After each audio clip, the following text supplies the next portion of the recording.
యోహాను సువార్త 6వ అధ్యాయం 44వ వచనములో, నన్ను పంపిన తండ్రి వానిని ఆకర్షించితేనే గాని ఎవడును నా యొద్దకు రాలేడు. అందరూ కలిసి చెప్పండి, ఆకర్షించితేనే కానీ. చెప్పండి. ఈరోజు వచ్చుచున్న వర్డ్ మీకు అదే, ఆకర్షించితేనే కానీ. చెప్పండి. Very good, very good. మన దేవుడు ఆకర్షించే దేవుడు. రాంగ్నే స్టేజ్ మీద వచ్చి నిలబడంగానే ఒక పేరును నేను పిలవడం జరిగింది. ఆకర్షించే దేవుడు మన దేవుడు. మనుషులు కూడా ఆకర్షిస్తూ ఉంటారు. ఎలా ఆకర్షిస్తూ ఉంటారు?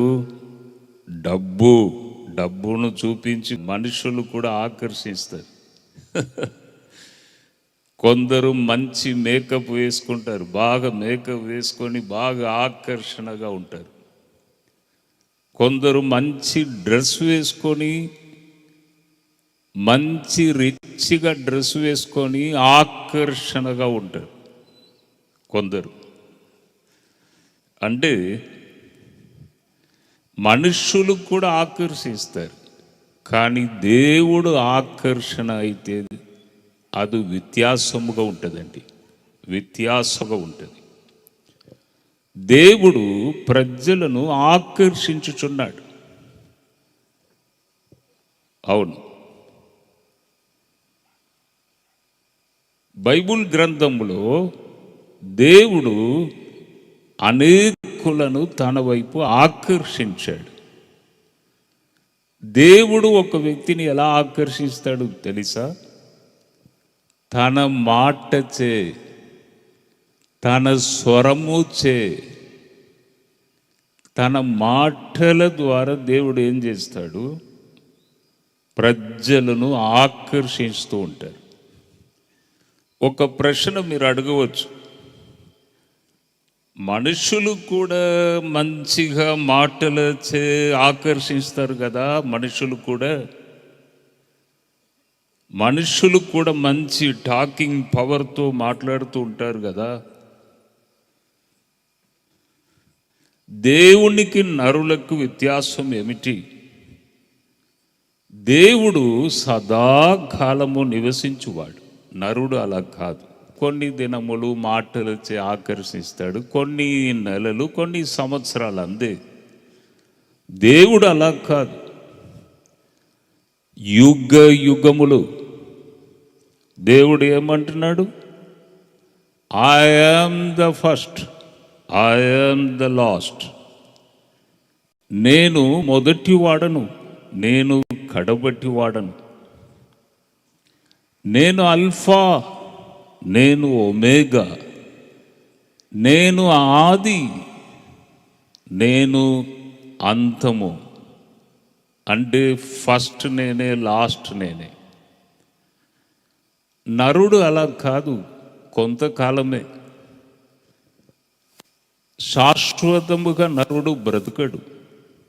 దేవుడు అలా కాదు, ఆయనకు మరణం లేదు. మృతుడనైతిని కానీ సదాకాలము నేను నివసించుచున్నానని చెప్పాడు. కాబట్టి మనుషులు ఆకర్షిస్తే కొన్ని నెలలు, కొన్ని దినాలు మాత్రమే. దేవుడు ఆకర్షిస్తే అది ఎప్పుడునూ నిలిచి ఉంటుందండి, సదాకాలము నిలిచి ఉంటుంది. నమ్మిన వారు గట్టి సపోర్ట్లు కొట్టండి. అవును, ఈ దినము ప్రభు మిమ్మల్ని ఆకర్షించుచున్నాడు. అందుకే ఈ సభలు, అందుకే కరుణాకర్ వారి యొక్క హృదయంలో దేవుడు మాట్లాడి ఇటువంటి ఒక సభ పెడితే ప్రజలను నా వైపు నేను ఆకర్షిస్తానని దేవుడు ఈ సభను ఏర్పాటు చేశాడు. గట్టిగా సప్పట్లు కొడదాం. హల్లెలూయా. బైబిల్ గ్రంథంలో ఒక వ్యక్తి ఉన్నాడు. ఆయన అందరికీ తెలిసిన వ్యక్తి అబ్రహాం. దేవుడు తన మాట చేత, స్వరము చేత ఆయనను ఆకర్షించెను. ఆదికాండం 12వ అధ్యాయం 1వ వచనంలో దేవుడు అబ్రహాముతో మాట్లాడెను. యెహోవా నీవు లేచి నీ దేశమును నుండి, నీ బంధువుల నొద్ద నుండి, నీ తండ్రి ఇంటి నుండి బయలుదేరి నేను నీకు చూపించు దేశమునకు వెళ్ళుము. ఒక ఆఫర్ ఇచ్చుచున్నాడు. ఆఫర్. కొన్ని మీటింగ్స్లో రాజకీయ నాయకులు కూడా ఆఫర్స్ ఇస్తారు. మా ప్రభుత్వం వస్తే ఇలా చేస్తాం, అలా చేస్తాం, ఇల్లు ఇస్తాం, ఫ్రీగా కట్టిస్తాం, డబుల్ రూమ్ ఇస్తాం అని చెప్తారు కదా. దేవుడు కూడా అబ్రహామును పిలిచి అబ్రహామునకు ఒక ఆఫర్ ఇచ్చుచున్నాడు. ఏ ఆఫర్ అంటే, నిన్ను గొప్ప జనముగా చేసి, నిన్ను ఆశీర్వదించి, నీ నామమును గొప్ప చేయుదును, నీవు ఆశీర్వాదముగా ఉందువు. చూడండి, తన మాట చేత, తన స్వరము చేత అబ్రహామును దేవుడు తన వైపు ఆకర్షించెను. 4వ వచనంలో యెహోవా అతనితో చెప్పిన ప్రకారము అబ్రహాము వెళ్ళెను. ఇక్కడ ఒక సత్యము దాగి ఉన్నది. ఏంటిది మీకు తెలుసా? ఏ ఒక్క వ్యక్తి దేవా నీకు నేను లోబడుతాను, నీవు ఏది చెప్తే చేస్తానని ఎవరు దేవుని దగ్గర నీ చిత్తం ప్రభువా, నీ చిత్తం ప్రభువా అని ఎవరు అడుగుతారో వారిని దేవుడు ఆకర్షించును. తరువాత అబ్రహాము లోబడెను. ఎవరు లోబడే తత్వం ఉన్నదో వారిని దేవుడు తన వైపు ఆకర్షించును. అందరినీ కాదండి, ఎంతోమంది ఉన్నారు, మీరు కొందరే వచ్చి కూర్చొని ఉన్నారు. అందరినీ కాదు. దైవ చిత్తమునకు ఎవరు సిద్ధముగా ఉన్నారో వారిని ప్రభువా నేను లోబడుతాను, నువ్వు ఏది చెప్తే లోబడుతానని లోబడుచున్న వారిని దేవుడు తన వైపు ఆకర్షించును. కాబట్టి ఇక్కడ కూర్చున్న మీరు అందరూ ఏం చేయాలి?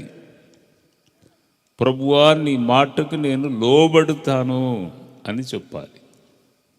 అటువంటి వారిని దేవుడు ఆకర్షించును. నేను కొన్ని సంవత్సరాలుగా చాలా కష్టపడుచున్నాను హెల్త్లో. నాకు గిడినెస్, తల తిరగడం, గిడినెస్, తర్వాత మెడ నొప్పితో బాధపడుచున్నాను. అంటే దాదాపు 10 years నేను కష్టపడినానండి. 2 సంవత్సరాలు కూర్చొని వాక్యం చెప్పాను. బాగా కష్టపడినాను. మొన్న ఏం చెప్పానంటే, ప్రభువా నీవు ఎక్కడికి పంపించినా నేను వెళుతాను, నీకు నేను లోబడుతాను, నన్ను పంపుము అని దేవుని సన్నిధిలో నేను ప్రార్థన చేస్తే ఒక ఆహ్వానం వచ్చింది. ఎక్కడి నుండి వచ్చిందంటే ఒడిషా స్టేట్ నుండి వచ్చింది. సార్ మేము ఒక సభలు పెట్టుచున్నాం, 2 రోజులు మీరు అమ్మగారు రావాలి. 15 గంటలు ట్రైన్లో ప్రయాణం చేసి మళ్ళీ అక్కడి నుంచి మళ్ళీ కార్, చాలా కష్టపడి రిస్క్ తీసుకొని వెళ్ళి 2 days సభలో మాట్లాడి మళ్ళీ తిరిగి వచ్చాను. ఎవ్వరు నేను లోబడుతాను ప్రభువా నీ చిత్తమని ఎవ్వరు దేవుని సన్నిధిలో అడుగుతారో వారిని మాత్రమే దేవుడు ఆకర్షిస్తాడండి, అందరినీ కాదు. నేను అలా ప్రార్థన చేశాను కాబట్టి దేవుడు ఏం చేశాడు? నన్ను పంపించాడు. కాబట్టి ఇక్కడ కూర్చున్న మీరు కూడా ఎప్పుడును దేవుని సన్నిధిలో మీరు ఏం చెప్పాలి? దేవా, నీ చిత్తం, నీ చిత్త ప్రకారం చెయ్యము, నేను లోబడుతాను, నీ మాటకు లోబడుతానని ఎప్పుడు మీరు సంపూర్ణంగా మీరు ఒప్పుకుంటారో దేవుడు తన వైపు మిమ్మల్ని ఆకర్షించును. నాతో ప్రభు నిబంధన చేశాడు, my son Judson, wear ever you go I will come, I will perform miracles, when you stand before people I will come. నీవు ఏ స్థలానికి వెళ్ళినా నేను వస్తాను, నీకు తోడుగా ఉంటాను, ప్రజలను నేను ముట్టి బాగు చేస్తాను. ప్రభు నాతో చేసిన నిబంధన ఎప్పుడైనా మారిపోతుందండి? మనుషులు మారిపోతారు, దేవుడు చేసిన నిబంధన ఎప్పుడైనా మారిపోతుందా? మారదు. కాబట్టి ఎంతమంది ఈ దినము నుండి దేవా నేను నీకు లోబడుతాను. అబ్రహాం లోబడ్డాడు. అబ్రహాంకు దేవుడు ఆఫర్ ఇచ్చాడు, నీ నామమును గొప్పగా చేస్తాను. అలాగే దేవుడు చేశాడండి, అబ్రహామును గొప్పగా చేశాడు. ఇప్పుడు కూడా ఇజ్రాయేలు ప్రధాని మొన్న అమెరికాలో ఒక స్పీచ్ ఇచ్చినప్పుడు అంటున్నాడు, మా భూమి అబ్రహాం, ఈసాకు, యాకోబుకు దేవుడు ఇచ్చిన భూమి అస్సలు మేము వదిలిపెట్టాం, ఎవరైనా మా జోలికి వస్తే వదిలిపెట్టామని అంటున్నాడు ఇజ్రాయేలు ప్రైమ్ మినిస్టర్. అబ్రహాం పేరు ఇప్పుడు కూడా మోగుచున్నది దేశంలో. అప్పుడు దేవుడు చెప్పాడు, నీ నామమును గొప్పగా చేస్తాను. ప్రపంచం అంతటా అబ్రహాం అని మోగుచున్నది. కాబట్టి దేవుడు మనకు ఆఫర్ ఇచ్చుచున్నాడు. ఆఫర్ అంటే నేను గొప్పగా చేస్తాను, నిన్ను దీవిస్తాను. కాబట్టి తప్పకుండా దేవుడు చేస్తాడు. మీరేం చేయాలి? అబ్రహాం లోబడినట్లు మీరు లోబడాలి. ప్రభువా, నేను లోబడుచున్నాను నీ మాటకని చెప్పాలి. అప్పుడు దేవుడు మిమ్మల్ని బ్లెస్ చేస్తాడు. ఈ నెల 20, 21, 22 సూర్యాపేటలో పెద్ద సభలు మేము పెడుతున్నాం. చాలా క్రౌడ్ వస్తారు, చాలా ప్రజలు వస్తారని నేను అనుకుంటున్నాను. అన్ని సంఘాల పాస్టర్స్ కూడా నాకు మాట ఇచ్చారు, రండి బ్రదర్, మీతో మేము ఉంటాం, రండి, మీరండి, చాలా ఇష్టం మాకు, మీరు అమ్మగారండి, రండి అన్నారు. పెద్ద సభలు పెడుతున్నాం. అక్కడ గాబ్రియేల్ అన్న ఒక పాస్టర్ ఉన్నారు. ఆ పాస్టర్ గారికి రాత్రి 9 గంటలకి ఒక ఫోన్ చేసి ఒక పని చెప్పాను,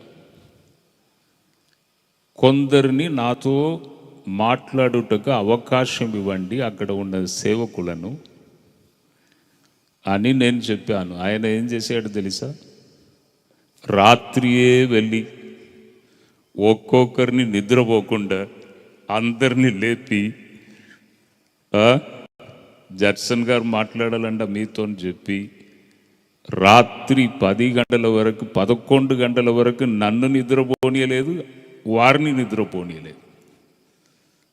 నేను చెప్పాను, ఇటువంటి వారే దేవునికి కావాలయ్యా. అవును ప్రభువా, నేను లోబడుతాను, నీవు చెప్పినట్టు నేను చేస్తాను అనే వారే దేవునికి కావాలి. అటువంటి వారిని దేవుడు ఆకర్షించుచున్నాడు తన వైపు. కాబట్టి అటువంటి వారు ఎంతమంది ఇక్కడ ఉన్నారో నాకు తెలియదు.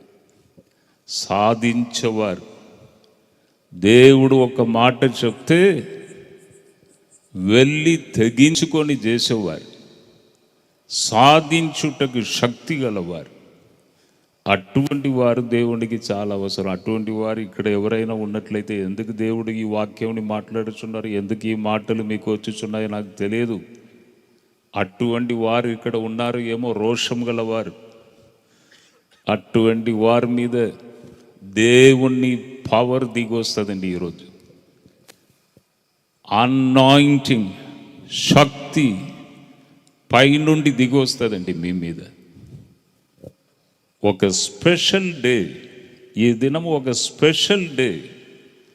ఇంతవరకు చరిత్రం వేరు, ఇక మీదట చరిత్రం వేరు. అలా చేస్తాడు దేవుడు. ఎంతమంది విశ్వసించుచున్నారు? గట్టిగా సపోర్ట్లు కొడదాం. హల్లెలూయా, హల్లెలూయా. హాయ్, ఈ వీడియో ద్వారా మీరు దీవించబడినట్లయితే మరి తప్పకుండా లైక్ చేయండి. తెలిసిన వారికి ఈ వీడియోని షేర్ చేయడానికి మర్చిపోకండి. ఇంకా మరి వీడియోల కొరకు సబ్స్క్రైబ్ చేయడానికి మర్చిపోకండి. ప్రభు మిమ్మల్ని దీవించును గాక. See you soon. God bless you.